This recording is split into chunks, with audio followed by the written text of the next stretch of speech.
네, 오늘 제가 크게 4개 대지를 가지고 설교를 준비했는데 1대지만 하고 끝맺겠습니다.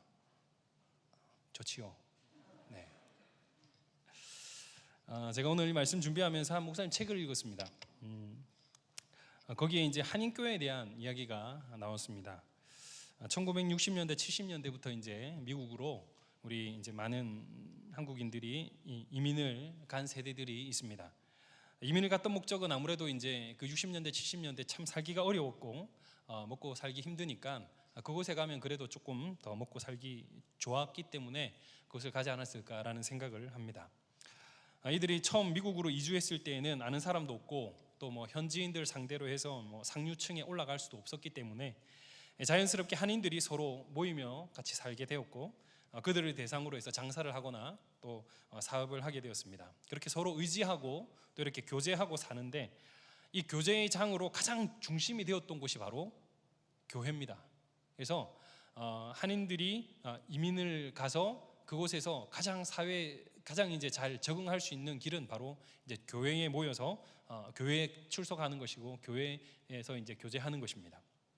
자신은 예수를 믿지 않지만 한국인들이 교회에 많이 모여 있기 때문에 그곳에서 이제 좋은 정보들이나 또는 자연스럽게 이제 교제를 나눌 수 있기 때문에 그곳에서 사업도 하고 또 사람도 만나고 또 이렇게 교제를 하는 것이죠. 이런 식으로 어떤 교회는 70명씩 또 어떤 교회는 80명씩 또 열심히 노력하면 100명씩 이렇게 한인들이 모여서 교회를 이루며 살아갑니다. 목적이 그러다 보니까 이들의 특징은 누군가 교회를 찾아왔을 때 자기의 어떤 사업에 있어서 도움이 될 만하면 적당히 환영해 주지만 근데 사업에 별로 도움이 되지 않고 괜히 이제 좀 시끄럽고 그러면 불편해합니다. 그래서 이제 새 가족들이 교회에 오는 것을 별로 좋아하지 않습니다. 또 이제 열심히 있는 목사님이 부임해서 교회를 오면 부흥을 위해서 애를 쓰지 않습니까? 근데 그 부흥을 위해서 애를 쓰고 막 최선을 다해서 어떤 사업을 이뤄 나가려고 하면 그것에 대해서 그렇게 달갑지 않아 합니다. 별로 좋아하지 않죠. 또 목사님의 메시지가 그들이 어떻게 하면 복을 받을 수 있는지 또 어떻게 하면 내 자녀가 잘 되고 내 남편의 사업이 번성할 수 있는지에 대해서 메시지를 전하면 좋아합니다. 근데 복음에 대한 메시지 또 그리스도인의 삶에 대한 메시지 또는 교난에 대한 메시지를 전하면 듣기를 싫어합니다. 이들은 교회라는 이름으로 모였지만 교회의 모습보다는 이 사교나 또는 사업을 위해 모인 단체처럼 보이기 쉽습니다. 근데 오늘 본문에 나타난 이 사대교회는 마치 이와 비슷한 유형의 교회였습니다. 이 사대라는 지역은 당시 이제 사치와 향락이 굉장히 가득한 도시였습니다.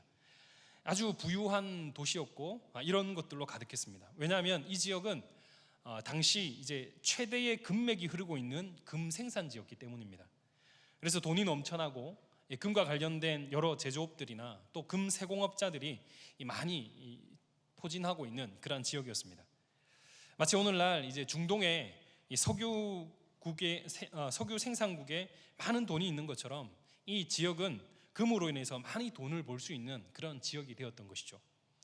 하지만 이렇게 금이 많으니까 자연적으로 이 지역을 장악하려는 여러 세력들이 생겨나게 되고 그러다 보니 이곳에 이제 전쟁들도 자주 일어나게 되고 이 다툼이나 약탈이 끊이지 않았던 것입니다.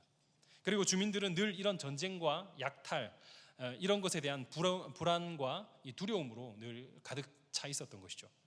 이런 불안과 두려움을 이겨내기 위해서 이들이 선택한 것은 바로 종교입니다. 종교. 그런 지역에 이 복음이 들어갔고 교회가 세워지니까 사람들이 이제 하나 둘씩 몰려들기 시작한 것입니다. 오늘 본문 1절 말씀에서 이런 사대교회를 향해서 예수님께서 책망하시는 내용을 우리가 보게 됩니다. 우리 1절 말씀을 다시 한 번만 읽도록 하겠습니다. 1절입니다. 시작. 사대교회의 사자에게 편지하라. 하나님의 7 영과 7 별을 가지신 이가 이르시되 내가 내 행위를 아노니 내가 살았다 하는 이름은 가졌으나 죽은 자로다. 여러분, 예수님께서 이들을 향해 책망하신 내용이 무엇입니까? 네가 살았다 하는 이름은 가졌지만 죽은 자다, 이렇게 말씀을 하고 있습니다. 저는 처음에 이제 이 말씀을 읽고 사대라는 이름이 산다라는 이름이다, 그렇게 생각을 했습니다. 근데 말씀을 이렇게 연구하다 보니까 이 사대라는 이름의 원뜻은 원어는 오노마라는 단어를 쓰고 있는데 그 의미는 단순한 누구의 이름 뭐 누구야 이렇게 하면서 그 이름의 뜻이 이거다, 그런 의미가 아닙니다. 이 이름이라는 것은 평판입니다. 평판, 명성, 이런 걸 뜻합니다. 그래서 이 말씀의 의미는 이 사대교회가 정말 명성이 자자하다, 이 사대교회가 많은 사람들이 몰려든다, 이 사대교회에 지금 사람이 북적북적해서 이 사대교회가 마치 진짜 살아 움직이는 그런 교회 같다, 그렇게 이제 그런 의미로 예수님께서 이렇게 말씀하신 것이죠. 그리고 실제로도 그러했습니다. 앞서 이제 사대 지역과 교회에 대해서 말씀드렸던 것처럼 이 사대 지역에 복음이 들어가고 교회가 세워지니까 사람들이 너나 할 것 없이 자기의 어떤 마음의 안정을 찾기 위해서, 이 전쟁과 약탈의 그 불안과 두려움을 이겨내기 위해서 사람들이 교회에 몰려들었던 거죠. 하지만 예수님께서 보신 그들의 모습은 무엇입니까? 이런 평판이나 이런 명성이 그들에게 있었고, 또 겉으로 보기에는 많은 사람들이 교회에 와서 예배드리고 앉아있고 또 놀라운 부흥을 이룬 것처럼 보이지만 실제 그 내면을 들여다보니까 전혀 그렇지 않았던 것입니다. 그들은 복음과는 전혀 상관없이 자신의 마음의 안정을 위해서 이 교회를 찾아왔고, 그리고 사람들과 교제를 위해서, 또 자신의 어떤 목적을 성취하기 위해서 교회에 몰려들었던 것이지, 진짜 하나님을 사랑하고 예수 그리스도를 위해서 순교할 각오로 교회를 찾아온 것이 아니라는 거예요. 그래서 예수님 보시기에는 영적으로 거의 죽어있는 그런 상태였던 것입니다. 여러분, 예수님께서 이 땅에서 사역하실 때 유대 종교 지도자들을 향해서 하신 말씀이 있습니다. 너희들은 회칠한 묻은 것 같다. 회칠한 묻은 것 같다. 여러분, 무엇입니까? 겉모습은 회칠하여서 굉장히 화려합니다. 하지만 그 무덤 안에는 무엇이 있습니까? 시체가 있습니다. 썩은 시체가 들어있어서 온갖 악한 냄새를 풍기고 있는 것이죠. 여러분, 사대 교회는 바로 이런 모습과 같았습니다. 겉으로 드러난 모습은 평판이 자자했습니다. 주위 여러 교회들에는 사대 교회가 진짜 큰 건물을 짓고 사람들 엄청 많이 모이고 살아있는 것 같아, 그런 좋은 평판을 얻고 있는 것이 사대 교회였습니다. 하지만 정작 그 내면을 들여다보니까 성도들의 모습은 전혀 복음을 위해서 사는 사람이 없었고, 오직 자기의 욕심을 위해서 사는 삶이었고, 마치 이로 인해서 죽어서 썩어서 냄새나는 시체의 모습과 같았던 것입니다. 사도 바울은 이런 교회 모습을 향해서 디모데후서 3장 5절에서 이렇게 말씀합니다. 경건의 모양은 있으나 경건의 능력은 부인하는 자들이다. 많은 사람들이 모여있지만 정작 그 속에는 하나님의 능력이 나타나지 않고 하나님의 그 귀한 일들이 그 속에서 나타나지 않는 것입니다. 한마디로 속빈강정과 같은 그런 교회였던 것이죠. 여러분, 일곱 교회를 비교해 볼 때 사대 교회의 특징 중에 하나가 뭐냐면 바로 예수님의 칭찬이 없는 교회였습니다. 여러분, 예수님의 칭찬이 없는 교회가 사대 교회뿐만 아니라 뒤에 나중에 보시면 그 라오디게아 교회도 예수님의 칭찬이 없어요.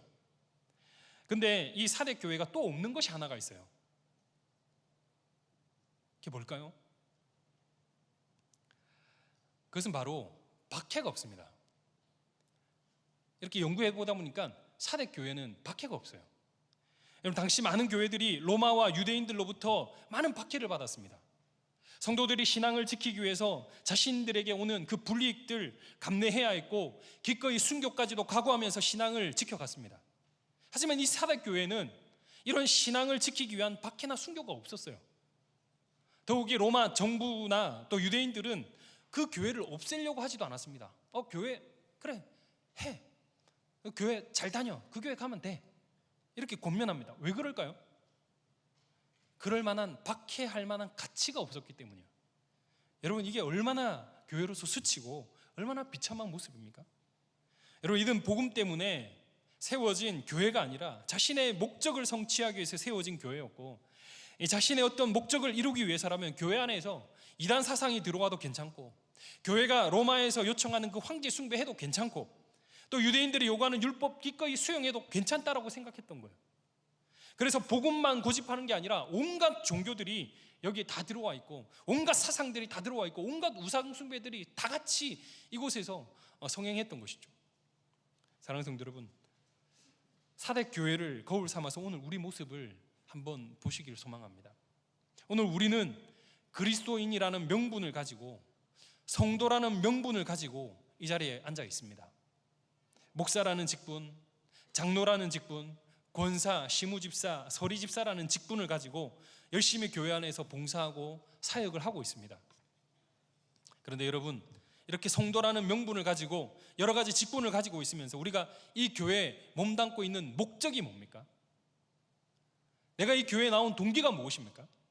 그 목적이 단순히 내 자녀가 좋은 대학을 나와서 인생 성공하는 것이 목적이고, 내 남편이 직장에서 승진하는 것이고, 내 삶이 좀 더 부유해지는 것이고, 내 몸이 지금 건강이 안 좋은데 이 건강해지는 것이고, 혼자 사는 것이 너무 심심하고 외로워서 누군가가 교제하기 위해서 이 교회를 찾는다면 그것이 사대교회와 무엇이 다릅니까?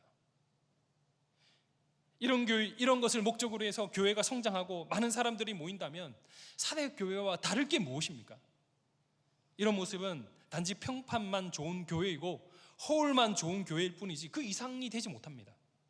그런 목적으로 모였다면 예수님께서 오늘 우리의 모습을 보시고 무엇이라 책망하시겠습니까? 사랑하는 성도 여러분, 우리 인광교회 성도님들은 겉모습만 번지르르한 교회가 되지 않기를 소망합니다. 우리 교회는 무엇보다 하나님을 가장 우선해서 사랑하고, 하나님을 섬기고, 하나님을 가장 사랑하고, 복음을 전하기 위한 열정을 가지고 복음의 능력이 나타날 수 있기를 소망합니다. 오늘 우리는 사대교회의 모습을 보면서 내가 이 교회에 앉아서 이 교회에 와서 앉아있는 이유를 다시 한번 생각해 볼 수 있기를 소망합니다. 그래서 하나님 보시기에 부끄러움이 없는 성도, 내 동기가 무엇인지, 내가 이 교회에 앉아있는 동기가 무엇인지 다시 한번 생각해 볼 수 있는 귀한 시간들이 되기를 주님의 이름으로 축복합니다. 더 있는데 여기까지만 하겠습니다.